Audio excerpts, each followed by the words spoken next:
cerca de los que toman decisiones de política pública en el país. Eso es lo que es una mierda.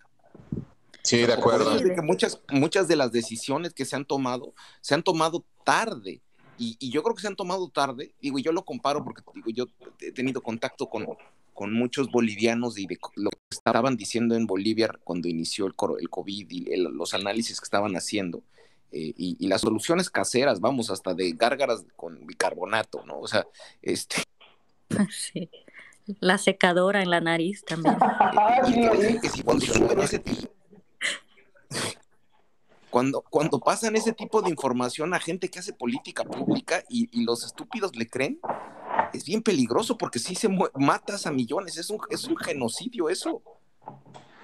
O sea, sí No, está, y ¿sabes qué me da la impresión? No sé qué opinen ustedes o el doctor Abraham, que también anda por ahí y sabe mucho de esto.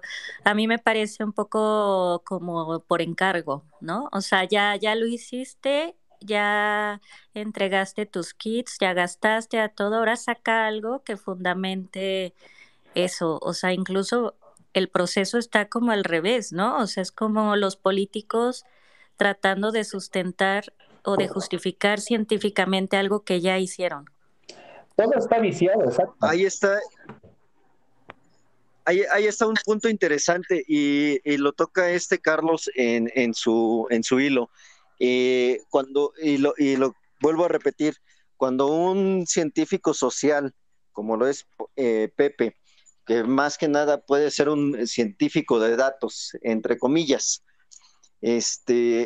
no sabe interpretar y tiene una posición muy fuerte, tenemos un grave problema. Yo lo veo desde la perspectiva de usuario. Él desarrolló el código QR para los restaurantes. ¿Y alguno de ustedes ha sido o notificado de algo? Jamás. O sea, incluso la misma gente no hace caso de los códigos QR. Yo, siendo sincero, no hago caso de esos códigos QR. Exacto. Le Sí, salió bien la tecnología, pero pues no. exacto. Y justo en el artículo se resalta eso cuando uno lo ve, ¿no? El análisis no está propiamente mal hecho, el manejo de los datos con los que se tenía, el problema es en lo que se enmarca, como decía Alex hace rato, desde el sustento bibliográfico y lo que es más grave, la interpretación y las conclusiones a las que intentan llegar a partir de estos datos, ¿no? Aunque sí se nota que hay alguien ahí que sabe hacer el análisis. Pero también es que... Sí, perdón, a ver, Carlos, dale. No, exacto. Vas, Doc. No, rápido, que finalmente ese es el problema de cuando quieres a fuerzas buscarle la cuadratura al círculo, ¿no? Y que a final de cuentas están tan desesperados por los resultados del más manejo de la pandemia que quieren tener balas de plata para tratar la enfermedad y cosas que les salven el pellejo, pero pues no funciona así, ¿no? Y pues creo que aquí una de las cosas que mencionaban, que lo que pasa con la política y con los políticos de este gobierno es que no pueden aceptar una crítica. Y las críticas no son destructivas, son constructivas, pero ellos están desde una postura de que todo es un ataque.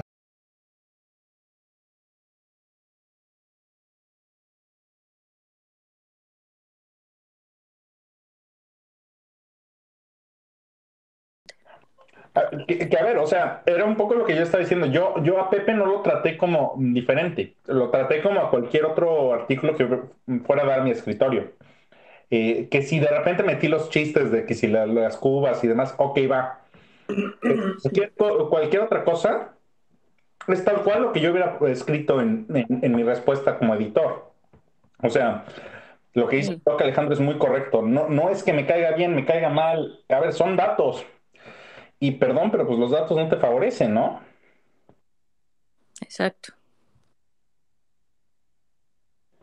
Le di el micrófono al Doc Abraham si quería contarnos algo, pero pues no. Ay, ojalá que sí nos platique algo, porque también es muy, muy bueno en esta parte de investigación clínica y de análisis y así, y pues que nos dé también su punto de vista. ¿Qué tal que a él sí le gustó?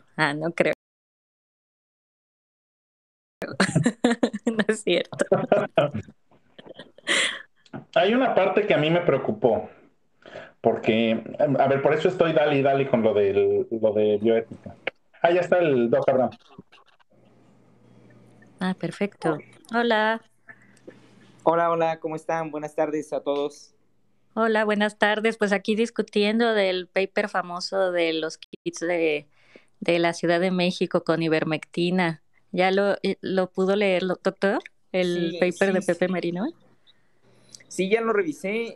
Estoy muy de acuerdo con los comentarios muy acertados del doctor Carlos, y también, si tienen la oportunidad, los que están aquí en este chat, de echarle un ojito a lo que comentó el doctor Omar Bello en un hilo, también lo desglosó muy bien en cuanto al análisis estadístico, los problemas que tiene. Realmente coincido contigo, Miss Cromatina, en cuanto a el aspecto de se ve muy tendencioso, lamentablemente, el que hayan hecho este estudio como para justificar el haber tomado la iniciativa de dar un tratamiento no justificado para los pacientes ambulatorios por COVID, específicamente la ivermectina. Sí. Desde que empezaron a dar este tratamiento, se criticó mucho en redes sociales el que estuvieran dándolo. El doctor Ponce de León salió haciendo alusión a un metaanálisis mal hecho para justificar este tipo de intervenciones en la sociedad, ¿no? Es lamentable que se haga esto, y como que este estudio fue así de, miren, vean, aquí está el estudio para que vean que realmente sí sirve, ¿no? Y que sabemos lo que estamos haciendo y no. Ajá. Sí, es muy lamentable, ¿no?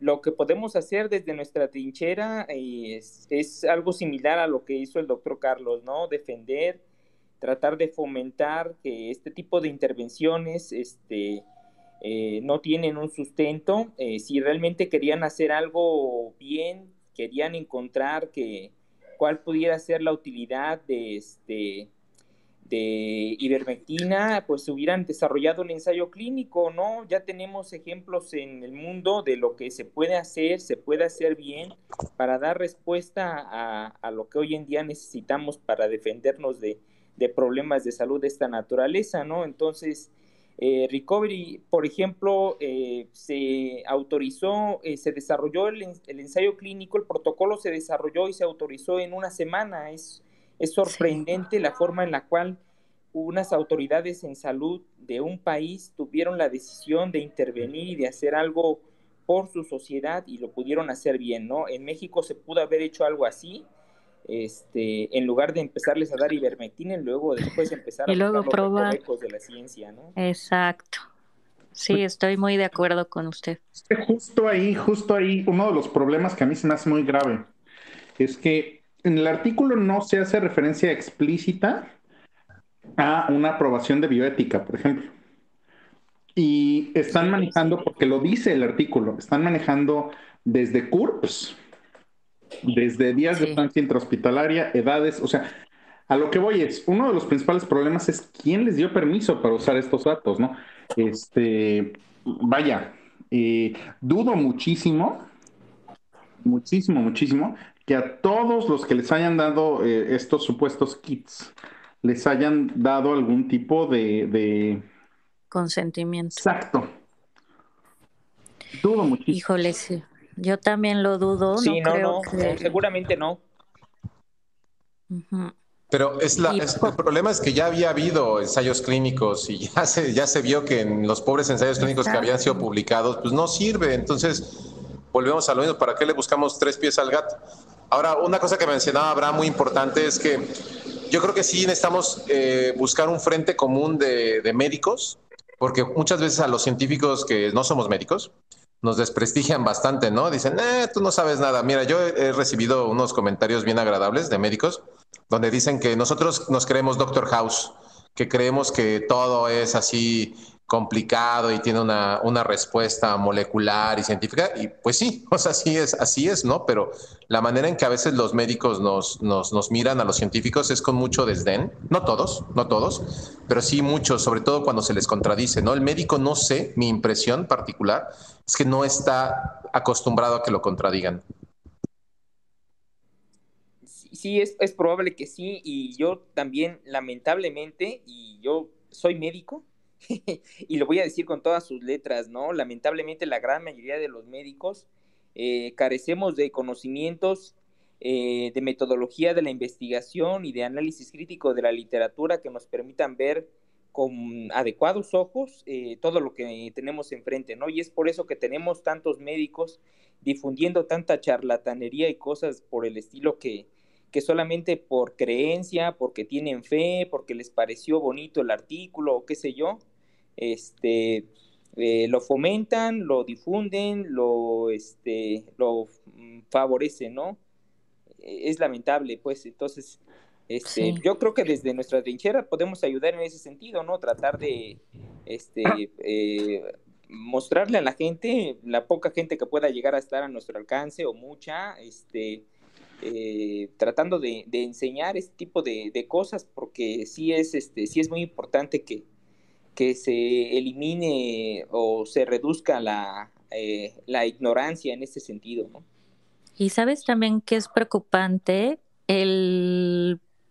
como la contaminación de la ciencia y del conocimiento con el interés político, ¿no? O sea, hemos visto, como decía hace rato Abraham, a gente que sabemos que sabe y que ha hecho investigación clínica y que conoce los fundamentos, defender lo indefendible, ¿no?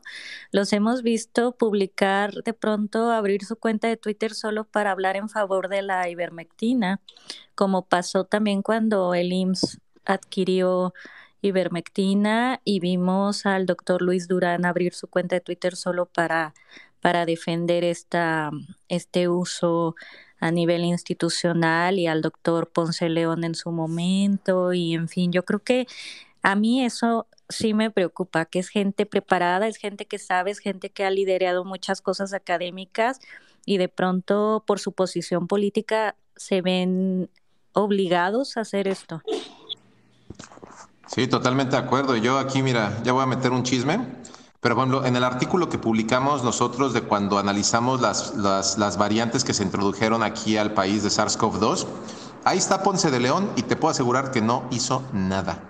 Tal vez revisó el paper a lo mejor ya que lo escribimos, pero no hizo nada, ¿eh? Y igual, o sea, tiene que ir porque pues, tiene que ir, o sea, políticamente hay un interés Por muy... cuota política. Por cuota política, exactamente. Y así hay muchos casos, ¿eh? Pero justo es grave cuando, si no, o sea, más bien que no, si no ayudan, que no descompongan, ¿no? Entonces, dar estas opiniones es muy irresponsable. Y que a fin de cuentas todos lo que queremos en el campo de la ciencia es mejorar la vida del ser humano en algún punto. Puede ser en el lado de algún tipo de ingeniería que mejore algún proceso. O sea, vaya, ese es el punto. Nunca son ataques personales. Entonces, yo a lo mejor soy como un ente muy extraño porque sí soy médico, pero al ya dedicarme más a cuestiones de investigación, pues yo a veces funjo hasta dentro de mis amigos y en algunos puntos como ese puente. Y no nos tenemos que ni sentir mal porque a veces no tenemos la razón. A veces pasa y es una cuestión del orgullo que existe, del orgullo médico, y a veces viceversa, pero pues vaya, todos queremos lo mejor. En este caso, todos queremos que ningún otro mexicano se vuelva a morir de COVID o que por lo menos tenga oportunidad de salir adelante. Y bajo esas lentes, bajo esa lupa, pues una porquería de estudio como lo que acabamos de ver, que están tratando de usar, pues es gravísimo, ¿no? Pero en fin, alguien me había pedido la palabra. ¿Loba era?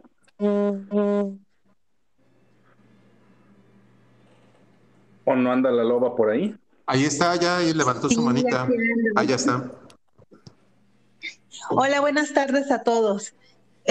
Miren, Los he estado escuchando, a mí se me hace muy interesante, aprendo mucho de ustedes, algunos los estoy empezando a conocer y comparto su opinión. Yo soy ciudadana de pie, soy una ciudadana común y corriente que también se llena de mucha información y a veces no sabemos, porque yo no tengo la preparación que ustedes tienen y así mucha gente, la preparación que ustedes tienen, nos confundimos. Yo sigo una página, bueno, una cuenta en Telegram que se llama Biólogos por la Verdad y creo que esa página es de España. Entonces, ahorita que los escucho, coinciden con lo que ustedes están comentando. Entre ustedes, voy a decirlo así porque no hay otras palabras, como que hablan el mismo idioma y se entienden, pero yo sí tengo que desmenuzar más para poder comprender qué es lo correcto. Y ahorita entendí algo que dijo, me parece que fue el doctor Abraham, de la diferencia entre un científico y el doctor, ¿no? De que les falta más esa investigación científica, o sea, porque lo saben, lo leen, se preparan en eso, pero no hacen esa identificación. No sé si esté correcto lo que yo interpreté. Lo que yo puedo, bueno, es que, ¿cómo describir y que el doctor Abraham me corrija si yo digo alguna barbaridad? Pero este es desde mi punto de vista. Yo soy médico, actualmente más bien soy investigador, pero el problema de la medicina en general es que, y no estoy hablando de problema de México, o sea, esto es problema a nivel mundial, por la carga de conocimientos que se tienen que tener para integrar todo lo que sucede en un paciente, terminas estructurando tu cerebro como un grupo de algoritmos. Me explico. O sea, llega un paciente con tos, entonces tú empiezas a buscar diferentes ramas para llegar a un diagnóstico. Ahora, dentro de ese algoritmo, el hecho de investigar algo que vaya en contra de ese algoritmo, muchas veces te hace entrar en un cortocircuito sin tú quererlo, ¿no? Entonces, en mi caso, ha sido una cosa muy curiosa, porque ha sido una cosa como a ver, entiendo el dogma, y ahora entiendo que a veces el dogma se puede romper, y a veces ese punto es el que le cuesta mucho trabajo, a lo mejor ya no a mí, pero a otros clínicos que siguen practicando. Y como ya estás tan, ¿cómo decirlo?, programado para pensar de esa forma, y el científico está tan programado para pensar que todo es retable mientras existe evidencia para demostrar un punto, pues muchas veces terminas peleándote con una maquinita, no sé cómo explicarlo, ¿no? Y ese es un problema, pero insisto, no es un problema de México, no es un problema de Latinoamérica, es un problema de cómo se termina estructurando tu cerebro al terminar medicina. O esa es mi interpretación. Sí, y complementando, por ejemplo, yo estudié una carrera rara que se llama investigación biomédica básica. A mí sí me formaron para ser investigador. Yo no sé hacer otra cosa que no sea investigación. Y creo que tengo una formación que intersecta en muchas cosas con medicina, porque así lo elegí yo. O sea, por ejemplo, yo tomé clases de farmacología, bioquímica, fisiología. Pero lo que tienen los médicos, y esto sí es una cosa muy importante, es que tienen la experiencia clínica.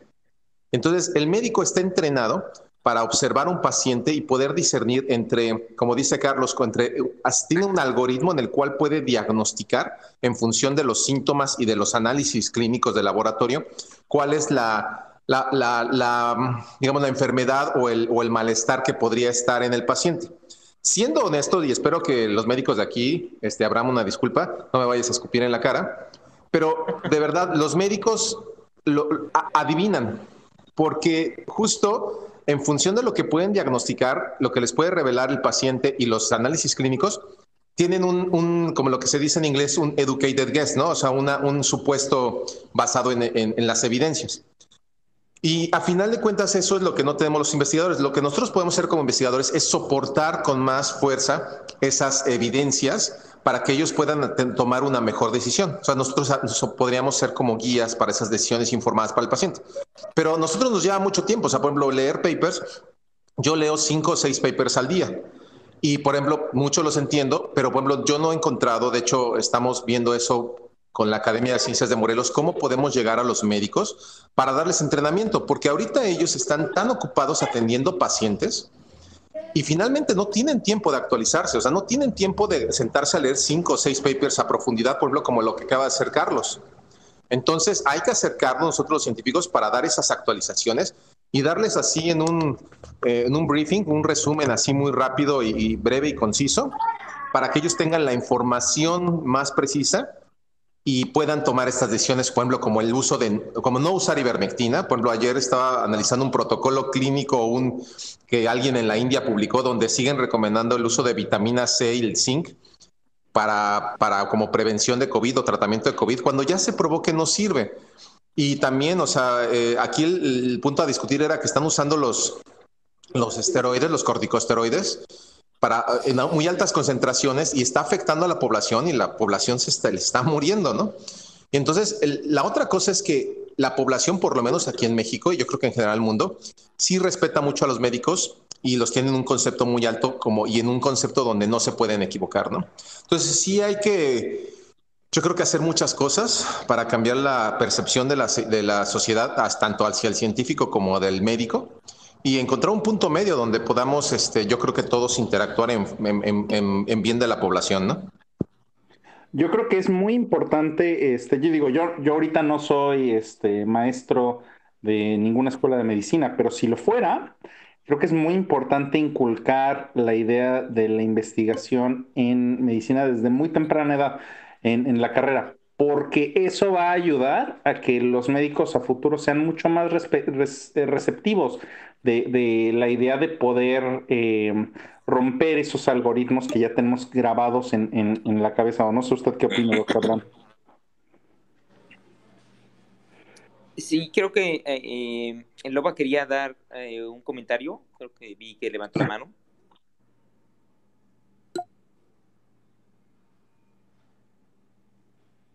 ¿No? Pero lo escucho primero, doctor. No, está bien. Primero usted, porque para mí, repito, es aprendizaje todo lo que están comentando. Y bueno, le cedo la palabra. Muchísimas gracias. No, pues nada más, brevemente, Carlos, tienes razón en ese sentido de que lamentablemente nos falta en general, esto es en el mundo, no es aquí nada más en México, es un problema mundial, pero en relación al el aprendizaje o el ejercicio de la medicina basada en evidencia, para que nosotros podamos ejercer de una forma más, dar un ejercicio médico más científico, digámoslo así, más basado en lo que realmente sirve y no lo que a veces nuestra experiencia o nuestra creencia se tiene, ¿no? Y Alejandro, me parece que sí tienes razón en el sentido de que habrá que acercarse más a los médicos para enseñar esta situación.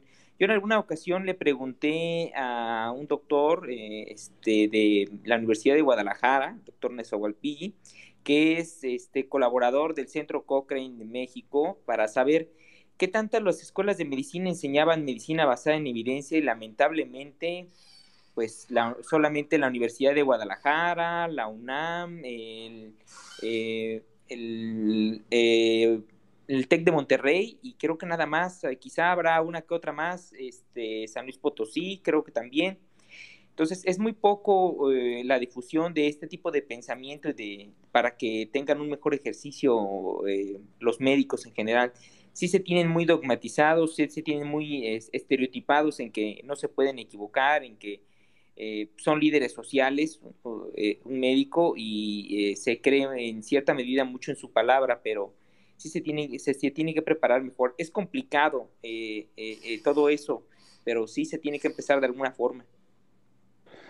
Pues sí, es totalmente correcto. Ya vi que anda hasta mi papá por ahí escuchándonos. Denle un follow, aunque él es menos irreverente que yo. Él sí es Señor más... papá de Carlos, saludos. Hola, papá de Carlos. Aquí le andamos cuidando a su hijo, que anda desatado con la Sí, fama. anda desatado. Pero Te di es el muy buen micrófono. muchacho. Si quieres Es buen armar muchacho. algo por ahí, te di el micrófono. Y si no, también creo que también se lo di al Don Chocodonte, que ya me hizo Marqués de la Ciencia. ¿Ya? ¡Qué emoción! Ya tienes está mi título título nobiliario. ¡Wow! Antes hablas, andas con todo. Con todo. Fama, fortuna, mujeres, ¿qué más quieres, Carlos?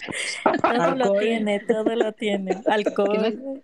Ah, no, se porta bien. Estaba tomando café mientras criticaba el paper. No es cierto.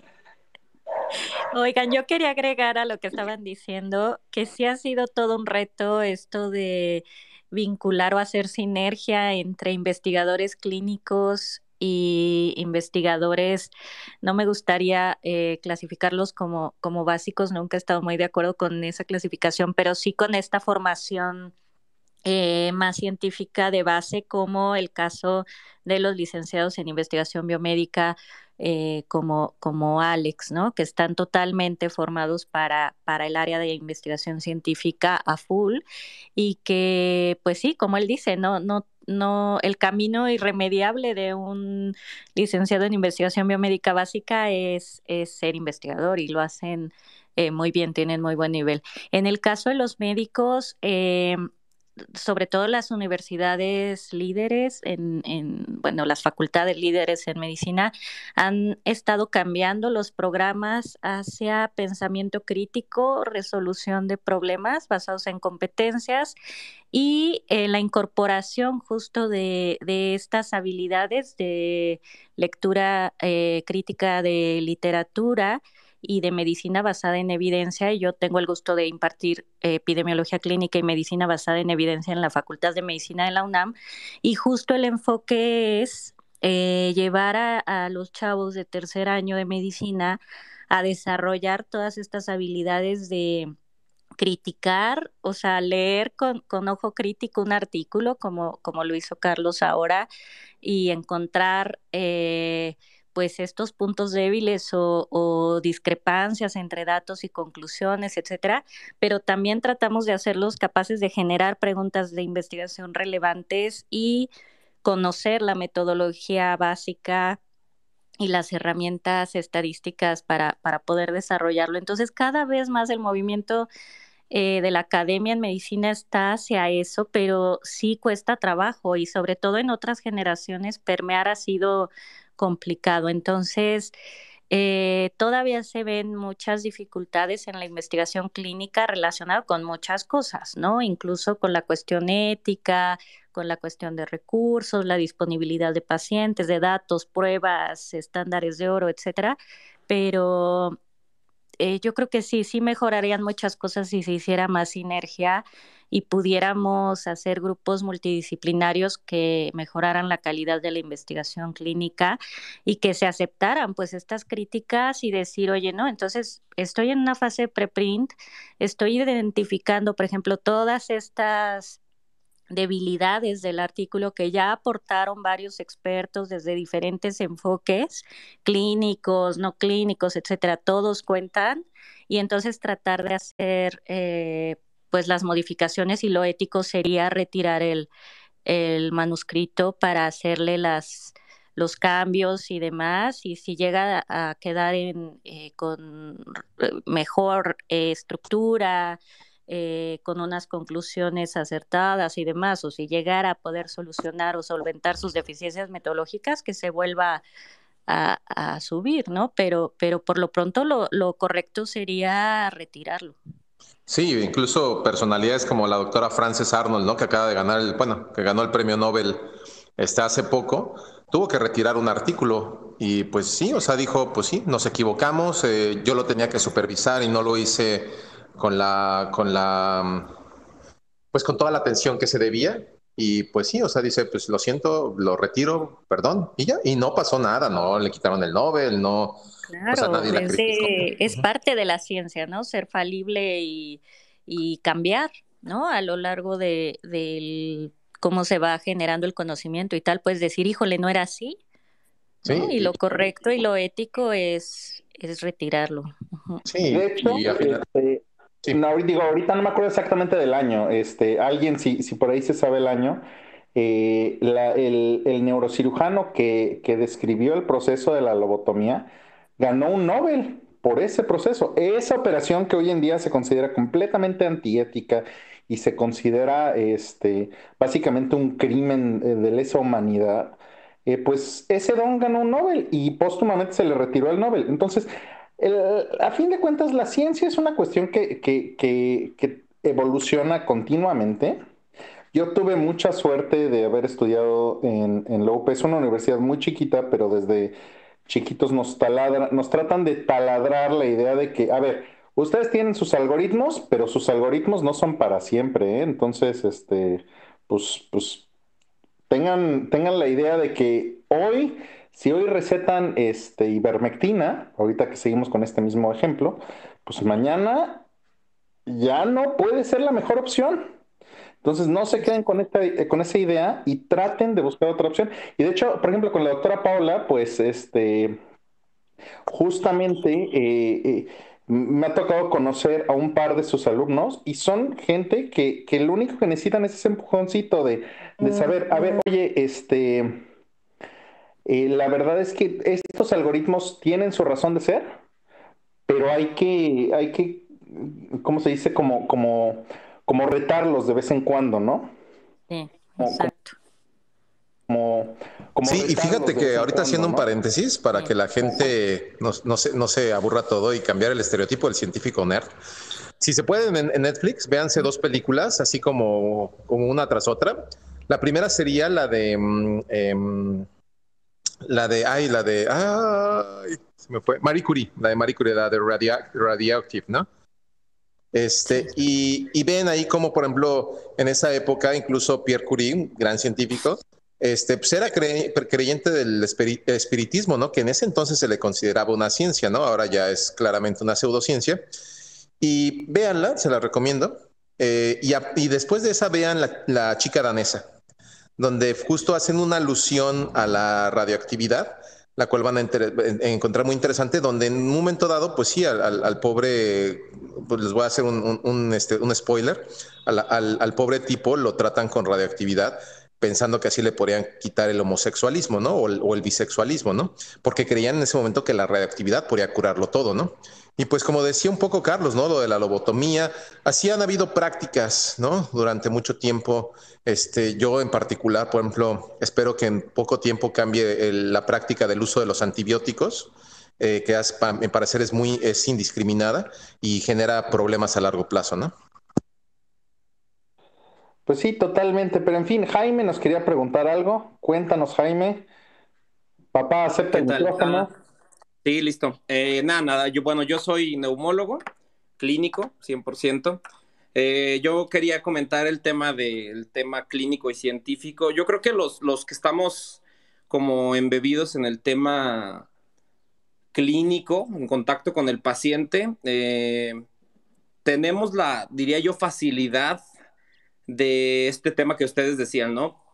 Tenemos un algoritmo, un statement, donde ya la evidencia está desmenuzada, donde se nos dice qué es la best practice, ¿no? Qué es lo mejor, lo que le podemos ofrecer mejor al paciente. Pero con la pandemia nos acercamos a los límites de la ciencia, ¿no? Porque llegamos a un punto en el que decíamos, bueno, ¿y qué ofrecemos?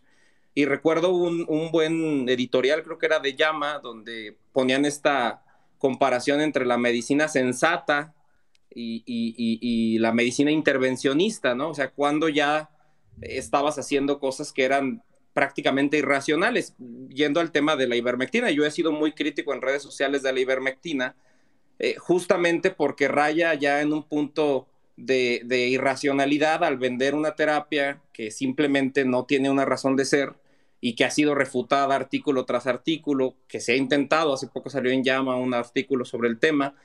Y entonces creo que los médicos, diría yo, que nos dedicamos al tema clínico, de pronto perdemos como el foco, o algunos colegas pierden el foco, y en un intento como desesperado, a veces no sé si consciente o inconsciente, o ya automatizado, como lo decían ustedes, es tratar por tratar, dar por dar. A veces algún maestro, cuando yo estuve rotando en España, en Pleura, me decían, maestro, la urgencia con esto es dejarlo pasar, o sea, dale chance a que la enfermedad evolucione para que sepas qué hacer. Entonces, a veces nos cuesta trabajo hacer eso a los médicos, dejar pasar o dejar evolucionar para saber qué hacer o dar soporte, ¿no? Y queremos terapias, terapias, terapias. Y con COVID nos pasó eso, desafortunadamente, y nos volvimos demasiado invasivos y por eso ahora tenemos o tuvimos toda esta mala experiencia de terapias que no sirvieron para nadie, hidroxicloroquina, acitromicinas, ivermectina, y ahora pues estamos parados de este otro lado donde vemos que nada de eso funcionó. Es que es un tema súper complejo, porque vaya, creo que a muchos lo que no les termina de cuadrar del todo, y es normal, es que algo que funciona in vitro no necesariamente va a funcionar en humanos. Y algo que funcionó porque era terapia, bueno, de manera anecdótica, por así decirlo, como fue el caso del Lopinavir, Ritonavir, en caso de unos pacientes coreanos, pues a lo mejor, pues dicho de una forma muy burda para que, la gente que me está escuchando, pues a lo mejor a ellos no les tocaba, pero no tenía nada que ver con el Lopinavir, Ritonavir. Y para saber si tiene que ver con el Lopinavir, Ritonavir, con dos antivirales, pues a veces se tiene que reclutar una cantidad grande de gente para que podamos saber si efectivamente mejora la probabilidad de que la persona no se nos muera, no tenga algún tipo de enfermedad asociada o algún tipo de desenlace feo, ¿no? Entonces, vaya. Es un tema súper complicado y el problema es que ahorita en la pandemia estamos todos bajo la lupa, tanto clínicos, gente intermedia como yo, o personas que se dedican a investigación, porque a fin de cuentas los errores que estamos cometiendo, por así decirlo, que ni siquiera son errores, son cuestiones de que estamos tratando de saber qué onda con el virus, cómo tratarlo a pasos agigantados, ¿no? Ahorita toda esa lupa pareciera como si nos estamos equivocando, cuando en realidad es que no. Pues son cosas que pasan con todas las enfermedades y ahorita desgraciadamente el mundo está parado por esto, ¿no? No, nos equivocamos, yo lo digo, yo estuve todo el año embebido en el tema clínico, o sea, hospital, consulta, terapia. Nos equivocamos más por hacer. Definitivamente nos equivocamos más por hacer, por intentar hacer, por dar terapias cuando no teníamos. O sea, los momentos en los que tuvimos razón con una terapia, diría yo que yo recuerdo ahorita fue Dexa y quizá Bari, quizá vaya a llegar Bari también en algún punto, pero Dexa hubo un punto en el que los clínicos nos comenzamos a dar cuenta que funcionaba y después llegó Recovery y nos dijo que efectivamente funcionaba, aunque Recovery nos explicó por qué los primeros 7 días no, nos explicó muchas cosas, pero definitivamente nos equivocamos más por hacer, que de pronto era así como la pelea entre los clínicos de decir, bueno, es que ¿qué hacemos? Pues nada, o sea, sopórtalo, toléralo, y es ahí donde entra el tema que decíamos de medicina sensible. Bueno, habrá terapias en su momento, cuando la dexametasona todavía no estaba en los algoritmos, los esteroides, pues vaya, pareciera que la dexametasona funciona. Oye, hay que ser muy sincero con el paciente y decirle, oye, esta es una terapia que no está probada, yo te la puedo ofrecer, pero no está probada. Y me tienes que firmar un consentimiento informado y esto es un tema experimental y vas, quieres o no quieres, o te soportamos, que es como dice la evidencia en su momento, ¿no? Y ahora pasa con muchas otras terapias, ¿no? A mí de pronto pacientes me han pedido así de, ¿sabe qué? Me dijeron que se pasó mucho con pirfenidona, ¿no? Es que me dijeron que pirfenidona, yo no la uso, pero si usted quiere ponérsela, pues aquí está el consentimiento y adelante. Y eso pasa mucho y a veces en la medicina de pronto las personas digo, eso pasa mucho en México, ¿no? Que la persona escuchó, leyó, le dijeron, le recomendaron, y entonces encontramos ese tema de que las propias personas ya buscan sus terapias cuando no hay ninguna evidencia y hasta a la misma persona le cuesta entender, al mismo paciente le cuesta entender que solo lo tengas medicado con dexametasona y oxígeno y tan. Y eso les cuesta mucho trabajo. Sí, y es parte de la cultura donde finalmente agradezco yo, por ejemplo, a todos los médicos, porque los médicos, su mayor intención es salvar vidas, pero están bajo una presión donde el mismo paciente, si no le recetan algo, sienten que el médico no está haciendo su trabajo, ¿no? A mí me sorprendió cuando estuve en Inglaterra que te mandaban a tu casa y tomes un té, y así como, pues no me va a restar nada. Pues no, o sea, vaya, descanse 3 días y se va a curar, ¿no? Y aquí en México sí tenemos una cultura farmacodependiente, y creo que los médicos sufren por esa presión, ¿no? Entonces, pues creo que, como dicen, hay que cambiar un poco la cultura, pero esto va a llevar tiempo. Así es. Sí, creo que ese es el tema. Yo quería decir que en ese tema creo que los médicos no creo que estemos como este tema de no poder leer o de no poder acercarnos a la evidencia. Bien lo ponías tú lo ponían ustedes en el Carlos, lo ponías en tu hilo, pues rápido una revisión en Up to Date, uno se da cuenta cuál es lo último que puede uno evidenciar, ¿no? Hasta metiéndose a un hilo de Twitter puedes encontrar rápido evidencia, algo actualizado, siguiendo a las personas correctas. Entonces a veces es simplemente mala práctica de colegas específicos que ya tienen pues malas prácticas, vaya. Entonces eso es lo que hay que cambiar, ¿no? Hay que a nuestros alumnos desde el nido hay que inculcarles exactamente lo que decía Alejandro, ¿no? O sea, desde el nido hay que inculcarles que la medicina es algo completamente cambiante, camaleónico, que hoy te enseño una cosa, pero pasado mañana ese algoritmo que te enseñé es diferente y no es que estuviera mal, sino que la evidencia cambió, las evidencias científicas ya cambiaron y entonces tienes que mutar y tienes que migrar y tienes que cambiar tu terapia. Y eso es la medicina, es la ciencia. Y eso no puede ser el médico que fuiste hace 20, 30 o 40 años, porque si no te conviertes en un chamán, ¿no? Claro. Pues de hecho, yo creo que esa parte, si no se inculca desde muy chiquitos, creo que, y digo, yo siempre uso el ejemplo de, a ver, mi universidad es una universidad muy chiquita. No es secreto de nadie. La generación más grande que tuvieron, hasta donde yo tengo entendido, fue la mía, ya éramos 43, ¿no? O sea, creo yo que esa es una de las fallas principales de la medicina, pero insisto, a nivel mundial, ¿no? Y es muy correcto lo que dice el Doc Ale, porque cuando yo estaba haciendo mi servicio social, pues muchas veces tenía que andar haciendo maromas para ver qué burrada les recetaba, entre comillas, que fuera un placebo, ¿no? Entonces, creo yo que tenía en la farmacia unas píldoras de arándano, una cosa así, y a veces era lo que daba, como de, ¿sabes qué? Pues no, realmente no necesito darte algo, pero con tal de que te vayas contento. Y eso es algo muy triste que en general tiene efectivamente la cultura mexicana y pues es cosa de combatirlo de alguna forma, pero bueno. ¿Alguien más nos quiere preguntar algo por ahí? Laura, ya te vi. Hola, hola a todos, qué gusto saludarlos. Hola. Aquí un poco tarde, pero Hola, Lau. en camino a casa con las respectivas botellas de vino, chelas, carne, todo para el fin de semana. Todo para el sabadito, para la oxitocina, muy bien.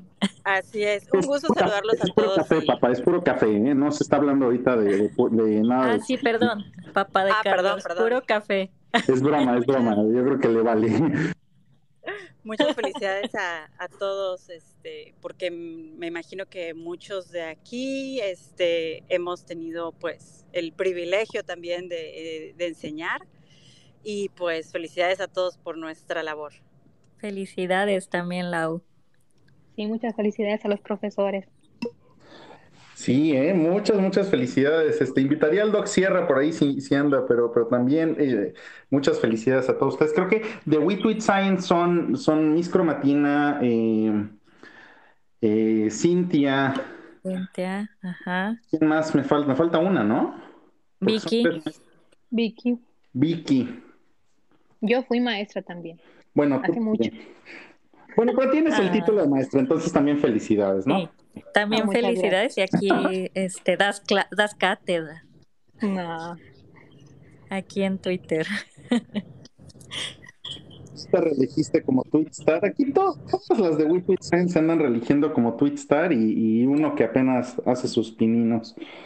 No, pero ¿qué tal la rompiste con el hilo? Y Bien. es muy interesante. Incluso yo sí quisiera como contar esta historia que surgió también de We Tweet Science a partir de la ivermectina dichosa. Este, cuando empezaron a salir algunos ensayos clínicos que orientaban a que podría servir, ya saben, los de este grupo extraño que publica, se autocita y se autopublica y se autoedita 80 veces hablando de la ivermectina. Yo les decía a los médicos del grupo de We Treat Science, que son nuestros bebés genios, Carlos y Marco, les decía, bueno, ok, y si sí, ¿no? Y si de todas formas tienes que tomar una decisión clínica y tienes que dar algún tratamiento, ofrecer alguna solución, tanto a nivel clínico, eh, individual, digamos, de la práctica médica, como a nivel político. Y creo que eso era lo que estaba presionando en ese momento cuando salió el tuit del doctor Ponce de León. Y les decía, bueno, pues vamos a revisar, o sea, ¿qué tal que con un análisis de costo-beneficio? Y empezamos así a platicar entre nosotros y surgió pues la inquietud de aportar algo, ¿no? Y decir, reanalizar los datos, revisar toda la literatura, hacer una revisión seria, sistemática, hacer un metaanálisis, y estamos trabajando en eso, porque creo que también es lo que tenemos que hacer, no volvernos demasiado polarizados, ni dogmáticos, ni cerrados a las opciones, y sí hacernos escuchar y aportar algo que defienda también nuestras ideas, o sea, que no nos tachen tampoco de que estábamos contra, como han salido algunos, ¿no? Que nos dicen, pues ustedes, ¿qué tienen contra la ivermectina, que siempre están hablando mal de ella? Y no es que tengamos nada contra la ivermectina ni contra la gente que la promueve, pero es que no hay datos que la apoyen, y tras un análisis y tras todo estamos seguros de eso. Pero hay que aportarlo, o sea, también creo que hay que generar esa evidencia a un nivel visible para que tenga impacto, porque si no nos quedamos también como a medias en el camino.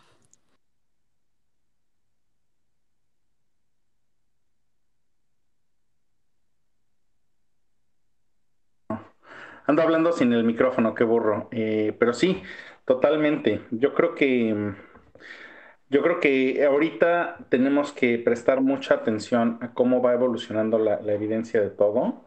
Eh, y realmente considerar que, decía una maestra mía, que trataras a todos tus pacientes como si fuera un familiar tuyo.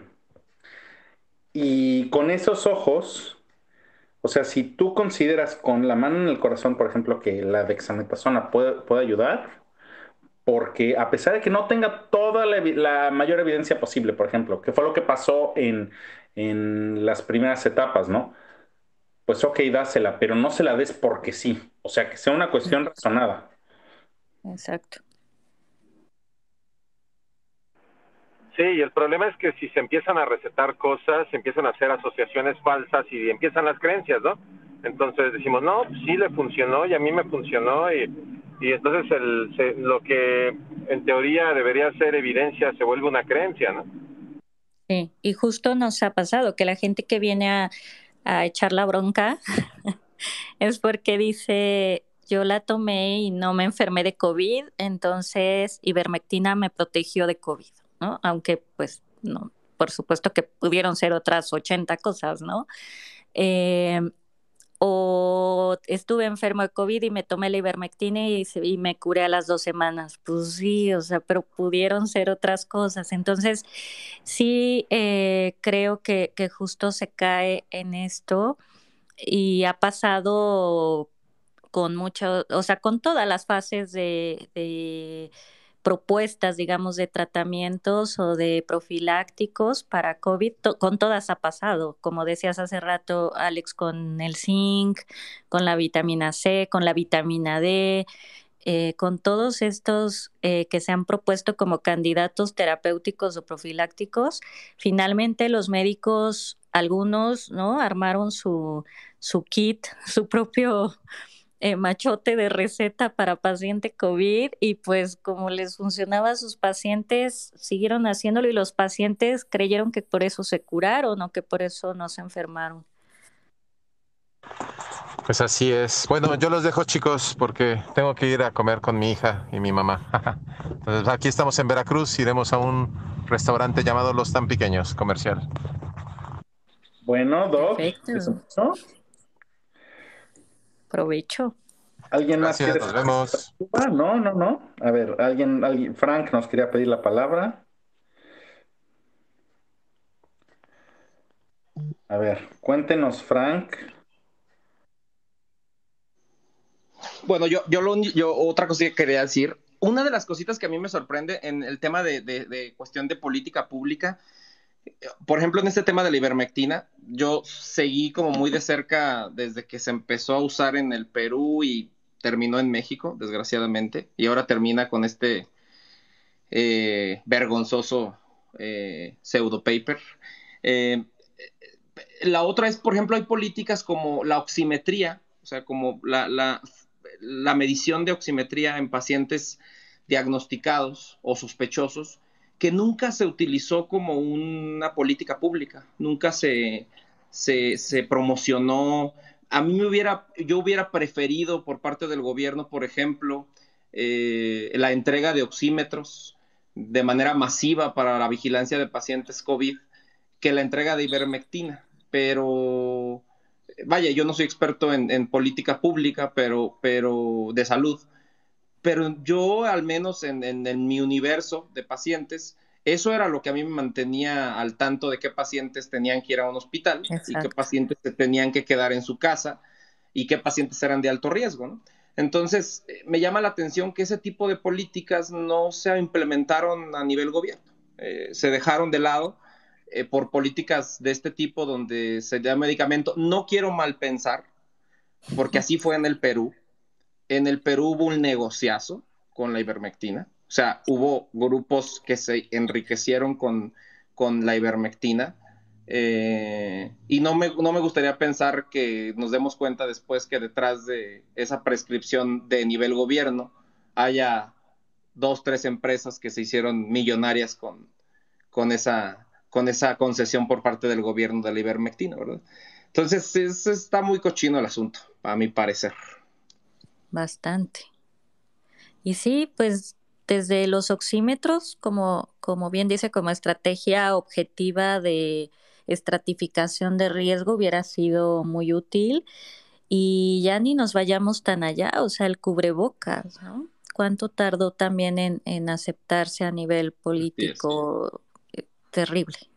Todavía los políticos, inclusive el presidente y el secretario de salud todavía se niegan a presentarse en eventos públicos con cubrebocas y es impresionante, ¿no? Sí, eso ya cae en lo irracional. Así es. Ay, pues sí, todo mal, de verdad. A ver, vamos a ver qué le educación. Es un mal día para la ciencia, Carlos. Sí, no, todo mal. No es como cuando Pascal Beltrán del Río me mandó saludos, eso fue un día todo bien. Cuéntenos educación de anestesia. Sammy, que nos pidió la palabra. A ver.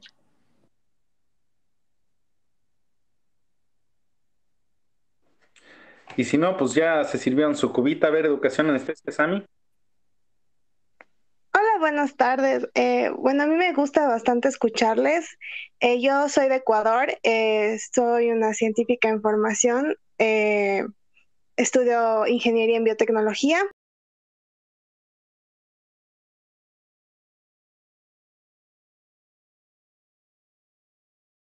Y bueno, hablando sobre estos temas, sobre los medicamentos y todo, yo quería ser muy puntual en esto, que para nada, aún hasta en ciertas formas de constitución y todo, hemos tenido problemas con también esto de la medicina ancestral. Aún tenemos gente que hace bastante caso a la medicina ancestral. Y bueno, cuando empezó todo esto del COVID, empezaron a haber divulgaciones de no solo de indígenas, sino hasta de los partidos indígenas que de nuestro país, empezaron a promover el dióxido de cloro como un medicamento, como un tratamiento hacia el COVID. De la poca comunidad científica que tenemos en el país, empezaron a tratar de desmentir esto, porque obviamente todos saben que traía complicaciones después, pero igual hubo venta, prácticamente en marco de constitución era legal, porque el anterior presidente dejó haciendo un tipo de algo de una ley de salud que respaldaba este tipo de situaciones ancestrales. Y bueno, me parece muy interesante ver desde diferentes puntos esta situación. Muchas gracias. A mí es súper interesante lo que comentas y hasta se me puso la piel chinita con lo que dijiste. Que sí, estamos en una fase muy complicada en la que alguien lo dijo hace rato, la ciencia se está generando a la par que tenemos el problema encima. O sea, ha sido complicado llevarle el paso a esta pandemia y también tenemos esta tendencia a tratar de resolverlo todo, de explicar todo desde el pensamiento mágico, desde las culturas o las artes o las prácticas ancestrales. Y lo malo es llegar a introducir un, un remedio que no solo no sirve, sino que daña, ¿no? Como fue el dióxido de cloro, del que ya me había olvidado temporalmente, pero sí que fue un problema también aquí en México. Pues de hecho hay un ortopedista en San Luis Potosí, que alguna vez mi papá me enseñó esa conferencia, porque andaba circulando por ahí y válgame, o sea, el don está usando un artículo de embrión de pollo como justificación que se puede usar el dióxido de cloro en pacientes, ¿no? Que dices, oye, o sea, me acuerdo que, a ver, a manera de broma, ahorita mi papá se está riendo mucho porque nos está escuchando, pero a manera de anécdota, pues yo me acuerdo que le dije, es que todo está mal desde el principio, y él me dijo, pero ¿por qué todo está mal? Yo le dije, bueno, pues, ¿el ser humano qué es? Y me dice, pues un ser humano, y yo le digo, sí, sí, ya sé, pero ¿el ser humano qué es? Y me tardé mucho en que él me dijera, pues, que un pollo no es un ser humano, ¿no? Porque y ya cuando lo captó ya me entendió, ¿no? De, pues es que el ser humano no es un pollo y por lo tanto, pues, Ni un embrión. toda la premisa, exacto, toda la premisa, pues se rompe.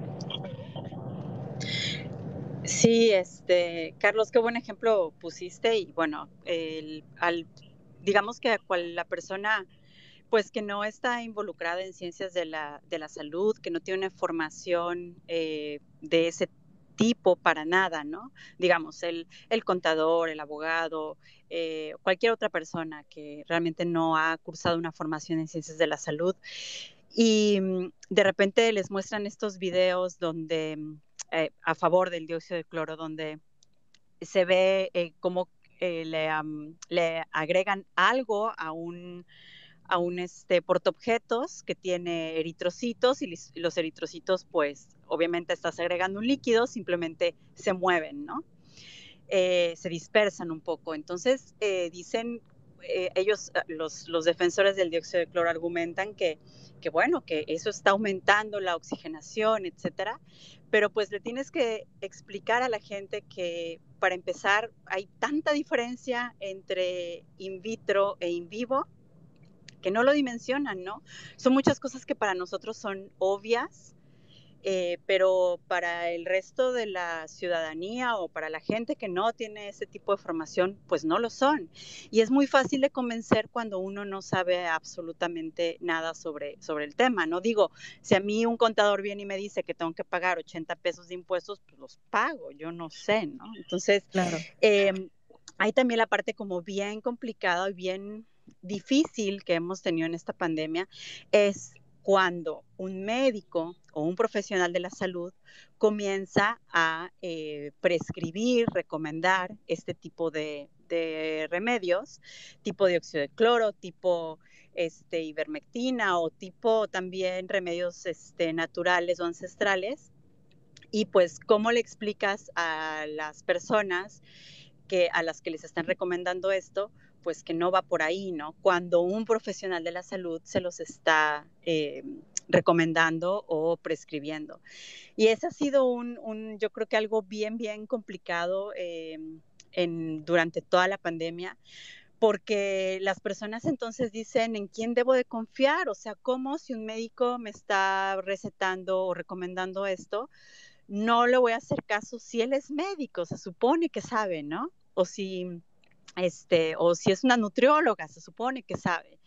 Entonces, híjoles, ahí estas malas prácticas, la verdad es que también no sé en términos de regulación, se debería de poner un alto, ¿no? Un tipo de, como ya sucedió en a lo mejor otros países, un tipo de sanción a los profesionales de la salud que estén recomendando este tipo de prácticas.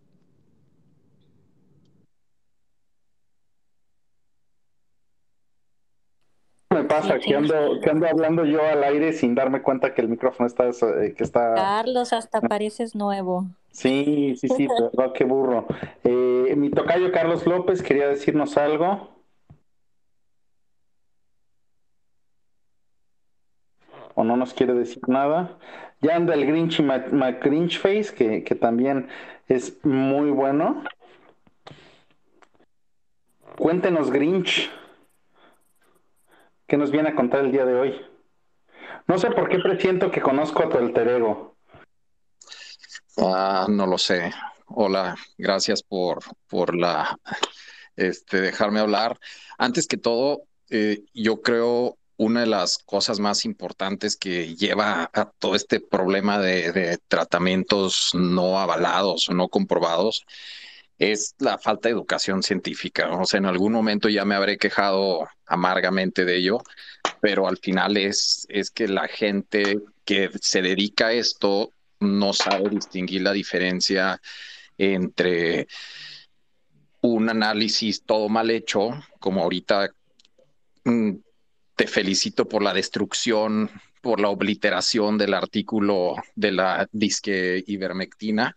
Entonces hay gente que cree que ese tipo de cosas es prueba de que jala.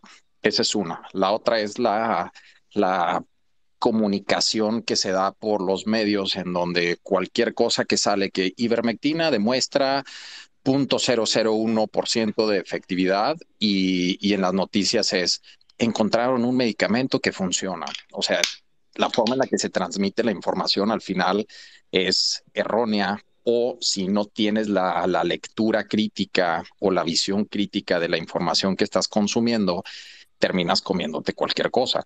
Y la última es que desafortunadamente en medicina las personas que prescriben no se guían por la ciencia. O sea, estás haciendo medicina basada en pura creencia y no basada en evidencia. Te educaron médicos que vienen de la escuela de la medicina basada en eminencias, en donde le tienes que creer a la vaca sagrada, y al final es lo que terminas haciendo y recae en todo eso. Forzosamente termina siendo que tu juicio médico, tu juicio clínico no es el adecuado y pues no les va bien a los pacientes. Francamente, la forma más simple y creo política de salir de ese tipo de problemas de lo que mencionaban ahorita en cuanto a cómo le haces cuando te llegan de otro médico que ya trae X tratamiento, es decir simplemente que no sabemos porque es más fácil quedarte con lo que sí ya sabemos y elaborar sobre que hay más riesgo en hacer algo que no sabes ni siquiera cómo está la onda, porque simplemente la ciencia no ha llegado ahí, y hacer lo que sí sabemos que jala. ¿Jalará o no jalará en el futuro? ¿Quién sabe? En este momento vamos a hacer lo que sabemos que jala. Pues es totalmente correcto. Bueno, les voy a tener que cortar ahorita los spaces para yo servir una cuba, un café, perdón, papá, un café. Un abrazo a todos por andar cotorreando conmigo un ratito. Y pues yo creo que repitiendo lo mismo que casi siempre digo en el final de estos spaces, ¿no? Si tienen alguna duda pues, de ciencia y tal, pues estamos en WeTweet Science para echarles la mano si se les ofrece algo. No somos expertos de todo, pero le echamos ganitas. Entonces, con todo gusto, si tienen alguna pregunta, pues ahí nos dicen, ¿no? Bueno, un fuerte abrazo a todos, cuídense mucho, disfruten del fin de semana y sírvanse sus cubitas para disfrutar de las barbaridades que anda publicando Merino. Gracias. Abrazo a todos. Bye. Saludos a todos.